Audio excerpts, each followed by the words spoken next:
नमस्कार। चेतौर दर्शन में आज समाचार में पुनः आप सभी का स्वागत है। नजर डालते हैं आज के समाचार को। चित्तौड़गढ़ के बेगू विधानसभा क्षेत्र में रूपारेल नदी में एक मोटरसाइकिल बह जाने से मां पुत्री पानी के तेज बहाव के साथ बह गए थे, जिनका शव आखिरकार रविवार को गोताखोरों द्वारा ढूंढ निकाला। इसी तरह बनास नदी में भी एक 6 वर्षीय बालिका के शव की तलाश की जा रही थी। वह शव भी रविवार को मिल गया और परिजनों को पोस्टमार्टम के बाद यह तीनों शव सौंप दिए गए। चित्तौड़गढ़ जिले के बेगू विधानसभा क्षेत्र में गत 29 अगस्त को पारसौली क्षेत्र में चौसला सारण पुलिया पार करते समय रूपारेल नदी में बही मां बेटी के शव तीसरे दिन रविवार सवेरे रेस्क्यू अभियान के दौरान जेसीबी की सहायता से बरामद कर लिए गए। SDRF सिविल डिफेंस की टीम द्वारा गत 2 दिन से रेस्क्यू ऑपरेशन चलाया जा रहा था। रविवार को यह दोनों शव बरामद कर लिए। इसी तरह जिले के राशमी क्षेत्र में भी बनास नदी में एक बालिका का शव तलाश किया जा रहा था। वह शव भी रविवार को मिल गया। चित्तौड़गढ़ नगर में रविवार को अपराह्न के पश्चात रात्रि तक रुक रुक कर मध्यम एवं बूंदाबांदी का बारिश का दौर बना रहा, जबकि दिन भर सुहाना मौसम बना रहा, जिसका लोगों ने पूरी तरह से लुत्फ उठाया।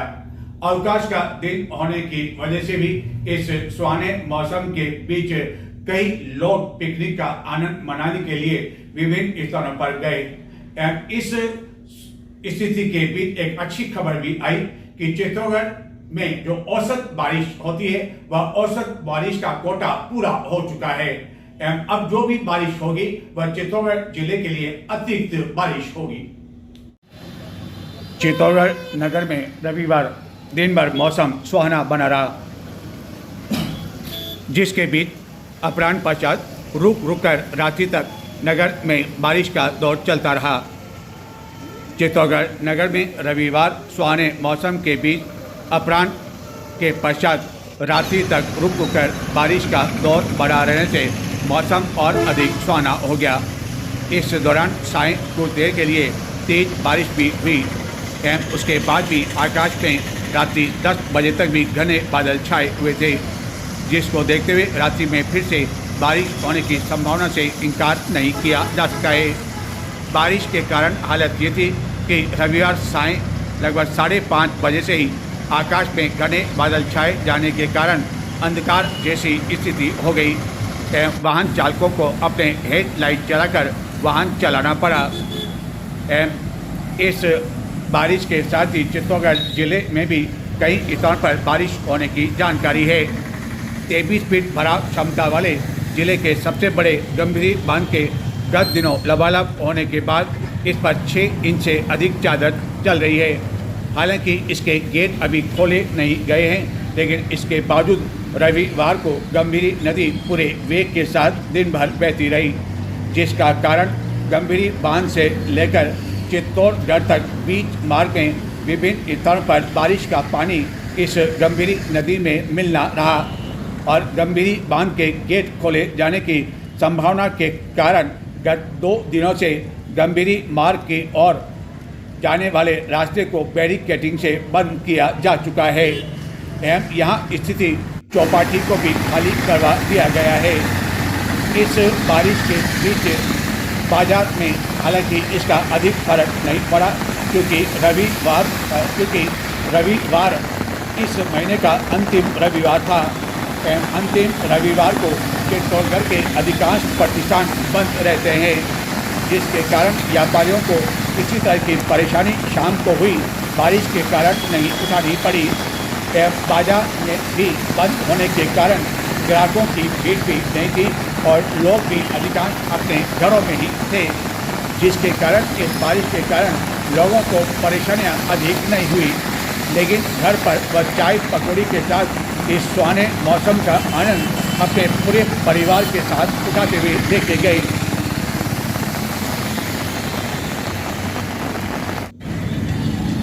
गंभीरी नदी की ओर जाने वाला यह मार्ग रविवार को भी बंद रहने की वजह से इस मार्ग से आने जाने वाले लोगों को परेशानियां उठानी पड़ी। हालांकि 2 दिन बाद जलजूली एकादशी पर जो राम रेवड़ियाँ आती है वह इसी गंभीरी नदी में आती है, जहाँ ठाकुर जी को स्नान कराया जाता है। इसके कारण यह बैरिकेडिंग यहाँ से हटानी पड़ेगी।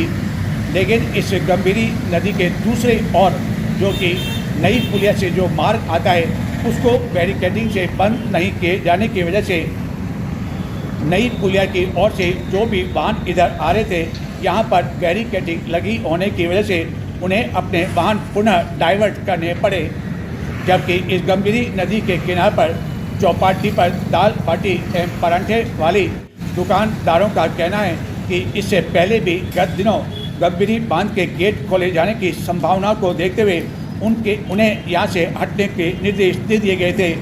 लेकिन गंभीरी बांध के गेट नहीं खोले गए और 4-5 दिनों बाद बैरिकेडिंग फिर से हटा दी गई, जिसके कारण एक बार फिर से इन दुकानदारों का कहना है कि गंभीरी बांध के यदि गेट भी खोले जाते हैं तो 4-5 घंटे चित्तौड़गढ़ पानी आने में लगता है और इतना समय नगर परिषद को मिल जाता है कि वह यहाँ पर बैरिकेडिंग की व्यवस्था कर सकता है। इस तरह अनावश्यक गंभीरी बांध के गेट खोले जाने से पूर्व ही इस मार्ग को बंद कर देने से एवं उन्हें यहाँ से हटा देने से उन्हें आर्थिक नुकसान का सामना भी करना पड़ता है। जाट समाज की ओर से प्रति वर्ष तेजा दशमी का आयोजन किया जाता है और तेजा दशमी पर शोभा यात्रा के साथ ही किसान सम्मेलन का आयोजन गत कई वर्षों से किया जा रहा है। लेकिन प्रति वर्ष आयोजित किए जाने वाले तेजा दशमी पर अपेक्षाकृत इतनी भीड़ नहीं उमड़ पाती है जितनी कि जाट समाज के पदाधिकारियों को होती है। और इस वर्ष तेजा दशमी जो कि 2 सितंबर को है वह 2 सितंबर को नहीं मनाई जाकर एक दिन पहले यानी कि नवमी को 1 सितंबर सोमवार को मनाई जा रही है। और तर्क यह दिया जा रहा है कि 2 दिवसीय आयोजन है, इसके कारण नवमी पर यह कार्यक्रम आयोजित किया जा रहा है।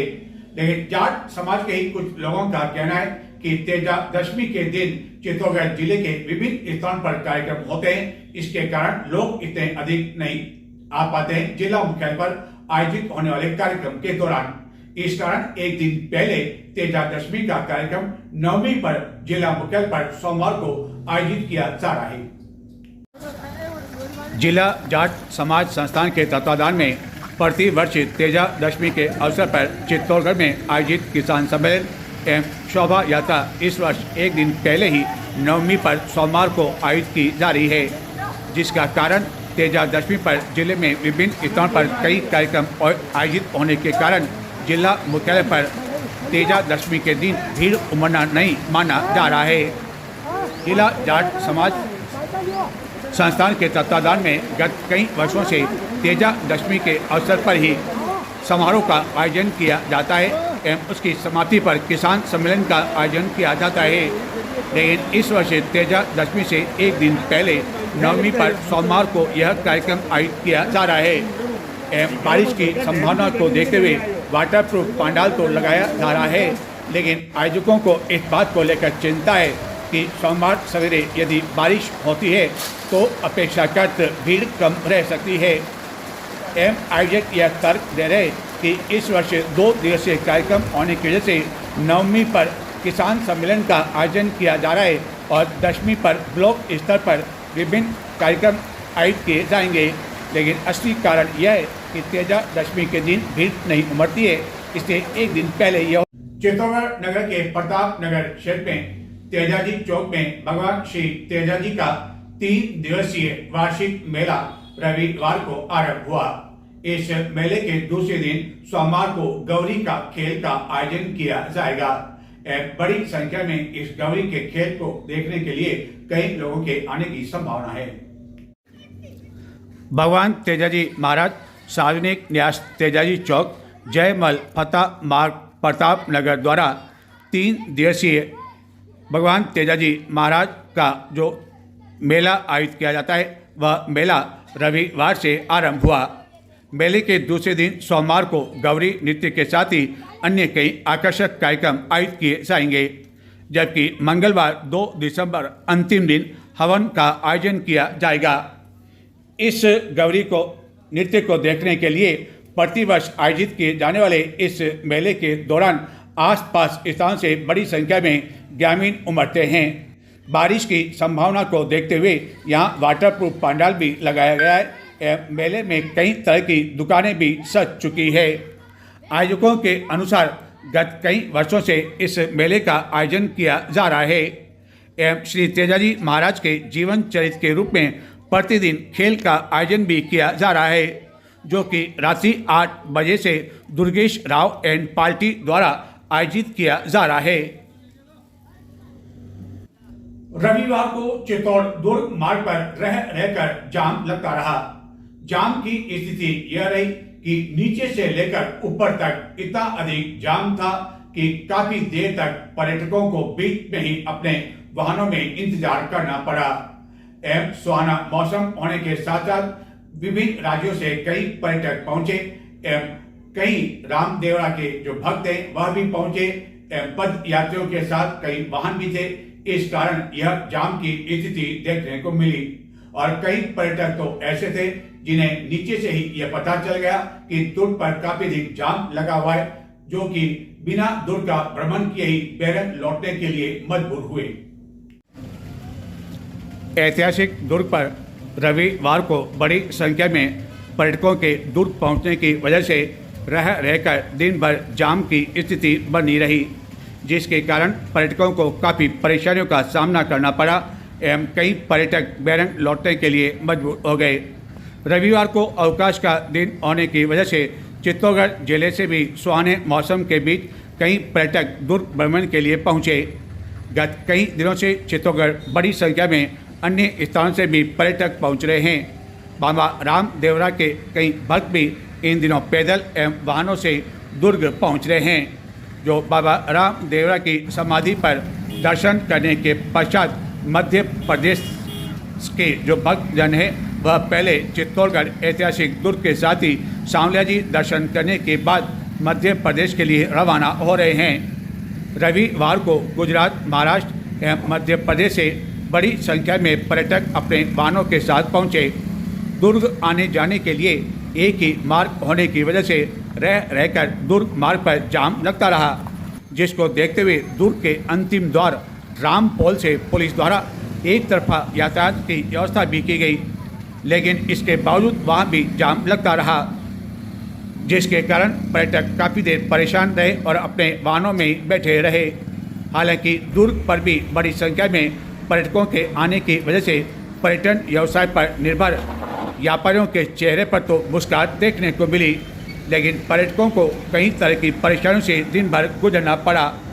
हालत यह थी कि इस जाम की वजह से कई पर्यटक नीचे से ही बैरंग लौटने के लिए मजबूर हो गए, जबकि कुछ पर्यटक ऐसे थे जिन्होंने रात्रि विश्राम चित्तौड़गढ़ में ही किया, जिन्होंने बताया कि अब वह सोमवार सवेरे जल्दी दुर्ग भ्रमण के लिए जाएंगे। रहकर दुर्ग मार्ग पर जाम होने की सूचना मिलने पर पुलिस भी जगह जगह मौजूद थी, लेकिन इसके बावजूद पर्यटकों की संख्या अधिक होने की वजह से व्यवस्थाएं नियंत्रित नहीं हो सकी। हालत यह थी कि सायं तक भी जाम की स्थिति बनी रही। चित्तौड़ दुर्ग पर पर्यटकों की उमड़ी भारी भीड़ का आलम यह था कि दुर्ग के प्रथम द्वार पाडन पोल से लेकर अंतिम 7वें द्वार तक बीच मार्ग में लगभग सभी द्वार के दोनों ओर जाम की स्थिति देखने को मिली।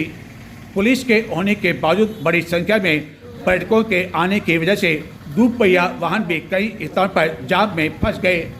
ऐसे कई दुपहिया वाहन थे जो कि चित्तौड़गढ़ के और ज़िले के थे, लेकिन जाम इतना ज़बरदस्त था कि उन्हें भी बीच में से कहीं भी जाने का अवसर नहीं मिल पाया।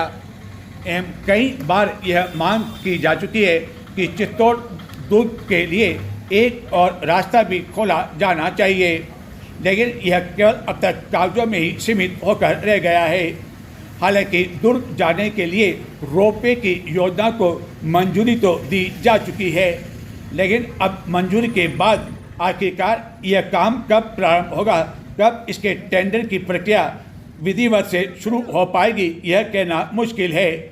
रोपवे के बाद हो सकता है कि इस जाम से लोगों को कुछ हद तक मुक्ति मिल सके, लेकिन गत कई समय से यह स्थिति देखने को मिल रही है कि चित्तौड़गढ़ दुर्ग पर जब कभी पर्यटकों का भारी दबाव पड़ता है तो जाम की स्थिति देखने को मिलती है। और इन दिनों तो हालत यह है कि दुर्ग मार्ग पर बड़ी संख्या में असंख्य खड्डे हो रहे हैं और इन खड्डों की वजह से वाहन चालकों को काफ़ी परेशानियां उठानी पड़ रही है। रविवार को मौसम भी सुहाना होने की वजह से पर्यटक अपेक्षाकृत अधिक संख्या में पहुंचे, जबकि पुलिस को भी इतनी उम्मीद नहीं थी कि यातायात का दबाव इतना अधिक दुर्ग मार्ग पर रहेगा। लेकिन इसके बावजूद वह व्यवस्थाएं नियंत्रित करने के लिए लगभग हर दरवाजे पर मौजूद तो थे, लेकिन वाहनों की संख्या काफ़ी अधिक होने की वजह से वह अकेले जहां था इस रेलम पेल को नियंत्रित नहीं कर पाए।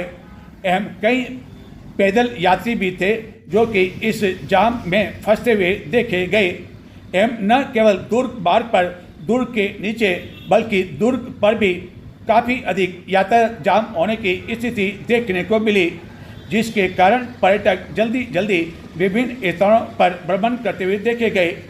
कई पर्यटकों ने बताया कि उन्हें जितना समय दुर्ग भ्रमण के दौरान नहीं लगा उतना जाम के दौरान लगा। कई पर्यटकों ने इस बारे में अपने अनुभव अच्छे नहीं बताए। उन्होंने कहा कि इस दुर्ग पर आने और जाने के लिए अलग अलग रास्ता होना चाहिए या ऐसी व्यवस्था होनी चाहिए जिसके कारण पर्यटकों को बीच मार्ग में जाम में फंसना नहीं पड़े, क्योंकि कई बच्चे भी उनके साथ होते हैं एवं वह भी इस कारण परेशान होते हैं। रविवार को पर्यटकों की भारी भीड़ न केवल ऐतिहासिक दुर्ग पर देखने को मिली बल्कि जिले के सांवलिया जी में भी स्थिति कुछ इसी तरह की थी, जहाँ की दूर दराज क्षेत्रों से आने वाले वाहनों को विभिन्न मार्गों पर सांवलिया मंदिर से 2-3 किलोमीटर पहले ही रोक दिया गया, जिसके कारण कई श्रद्धालु पैदल मंदिर में दर्शन करने के लिए पहुंचे, जबकि उनका कहना था कि सांवलिया जी मंदिर के पास ही वाहनों की पार्किंग के लिए एक बड़ा मैदान भी है एवं वहां पर उनके वाहन खड़े रखने चाहिए थे। विभिन्न मार्गों से सांवलिया जी पहुंचने वाले कई वाहनों में बुजुर्ग श्रद्धालु भी थे, लेकिन उन्हें भी जिस स्थान पर वाहन रोक दिए गए वहां से ऑटो रिक्शा से मंदिर तक पहुंचना पड़ा, जिसके लिए उन्हें अतिरिक्त पैसे भी ऑटो चालकों को देने पड़े। हालांकि बुजुर्ग श्रद्धालुओं के लिए सांवलिया मंदिर मंडल की ओर से निःशुल्क वाहन की व्यवस्था की हुई है, लेकिन वह मंदिर के आसपास ही की हुई है एवं खास तौर पर शनिवार रविवार को इस तरह के हालात सांवलिया जी में इन दिनों देखने को मिल रहे हैं। गत कुछ वर्षों में याद नहीं है कि चित्तौड़गढ़ के इंदिरा प्रियदर्शनी ऑडिटोरियम में किसी कार्यक्रम के लिए इतनी अधिक भीड़ उमड़े कि ऑडिटोरियम को दर्शकों एवं श्रोताओं के लिए बंद करने की नौबत आई, लेकिन रविवार को ऐसा ही हुआ। चित्तौड़गढ़ के इतिहास गौरव गाथा को लेकर एक कार्यक्रम का आयोजन रविवार को किया गया, लेकिन हालत यह थी कि कार्यक्रम प्रारंभ होने से पहले ही श्रोता ऑडिटोरियम में आने लगे। अतिरिक्त कुर्सियों की व्यवस्था की गई, वह कुर्सियां भी भर गई, नीचे बैठने की व्यवस्था भी की गई, वह भी स्थान भर गया, जिसके बाद ऑडिटोरियम को अंदर से बंद करना पड़ा, क्योंकि लोगों की संख्या इतनी थी कि उन्हें बिठाने की जगह तक नहीं थी। मुझे याद नहीं आता है कि चित्तौड़गढ़ में स्थित इंदिरा प्रियदर्शनी ऑडिटोरियम में गत कुछ वर्षों में किसी भी कार्यक्रम के लिए इतनी अधिक श्रोताओं या दर्शकों की भीड़ उमड़ी हो कि ऑडिटोरियम को भी अंदर से दरवाज़ा बंद करने की नौबत आ जाए, क्योंकि खचाखच जब कुर्सियां भर जाए, अतिरिक्त कुर्सियों की व्यवस्था करने पर वह भी भर जाए और नीचे बैठने की व्यवस्था वहां पर भी श्रोताओं की काफ़ी अधिक भीड़ लग जाए, तो ऐसी स्थिति में ऑडिटोरियम को अंदर से बंद करने के अलावा और कोई चारा आयोजकों के पास नहीं रह जाता है। यह स्थिति देखने को मिली ऑडिटोरियम में रविवार को आयोजित चित्तौड़ गाथा कार्यक्रम के दौरान। श्रोताओं की इतनी अधिक भीड़ उमड़ पड़ी कि ऑडिटोरियम भी छोटा पड़ गया एवं कई श्रोताओं के नीचे बैठने के बाद कहीं भी जगह नहीं मिल पाई, जिसके कारण ऑडिटोरियम को बंद करने के अलावा आयोजकों के पास अन्य कोई रास्ता भी नहीं था। राजस्थानी युवा समिति के राष्ट्रीय सलाहकार और इतिहासविद राजवीर सिंह चकलोई द्वारा चित्तौड़गढ़ के इतिहास को लेकर आयोजित चित्तौड़ गाथा कार्यक्रम के दौरान स्थिति यह थी कि कार्यक्रम प्रारंभ होने से पूर्व ही ऑडिटोरियम खचाखच भर गया। अतिथि कुर्सियां लगाए जाने के बाद श्रोता नीचे बैठ गए तो वह स्थान भी भर गया। चकलोई ने इस अवसर पर कहा कि हमें इतिहास का वह पक्ष पढ़ाया गया जिसमें केवल पराजय दर्ज थी, जबकि हमारी गौरवमयी विजयों को भुला दिया गया। चित्तौड़गढ़ मध्यकाल से पहले भी था और बाद में भी मजबूती से खड़ा रहेगा। उन्होंने कहा कि मेवाड़ की विशेषता यही है कि वह गिरकर भी उठता है और फिर लड़ता है। इस दौरान उन्होंने श्रोताओं से सीधे संवाद स्थापित करते हुए कहा कि लोकतंत्र का सबसे बड़ा पाठ देश को मेवाड़ से मिला है। महाराणा प्रताप को गद्दी पर बैठाने का निर्णय जनता ने लिया था, न कि केवल राजवंश की परंपरा ने।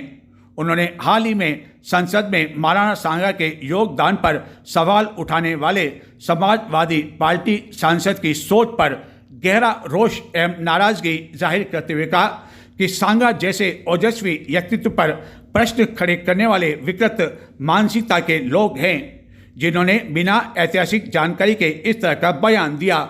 मेवाड़ की जनता को अब ऐसे लोगों की सोच सुधारने का बीड़ा उठाना होगा। उन्होंने कहा कि इतिहास को हर पक्ष से देखना चाहिए, लेकिन इसका अर्थ यह नहीं कि बिना जानकारी एवं तथ्यों के कुछ भी कह दिया जाए। उन्होंने कहा चित्तौड़ एक विचार है जो हमें सिखाता है कि गिरकर भी कैसे खड़ा होना है। चित्तौड़ मध्यकाल से पहले भी था और उसके बाद भी मजबूती से खड़ा रहा। कार्यक्रम के दौरान मुख्य अतिथि के रूप में सांसद सीपी जोशी ने कहा कि हमारी विरासत और इतिहास को जीर्ण शीर्ण होने से बचाना हमारी जिम्मेदारी है। संसद में चित्तौड़ का प्रतिनिधि होने के नाते उन्होंने हमेशा इसके विकास एवं गौरव को सहेजने का प्रयास किया। सांसद जोशी ने विश्वास दिलाया कि शीघ्र ही प्रताप कॉरिडोर के माध्यम से मेवाड़ का स्वर्णिम इतिहास लौटेगा। आरंभ में इस कार्यक्रम में चित्तौड़ गौरव तीर्थ प्रन्यास के अध्यक्ष पुष्कर नरानिया ने कहा कि हमारा संकल्प चित्तौड़ को तीर्थ राज के रूप में प्रतिष्ठित करना है। कार्यक्रम की अध्यक्षता कर रहे डॉक्टर ओमेंद्र रथुड़ ने धरोहर की उपेक्षा पर चिंता व्यक्त की। कार्यक्रम का संचालन डॉक्टर गोपाल जाट और निष्ठा नरानिया ने किया। आभार संस्थान के ट्रस्टी शरण सिंह राव ने व्यक्त किया।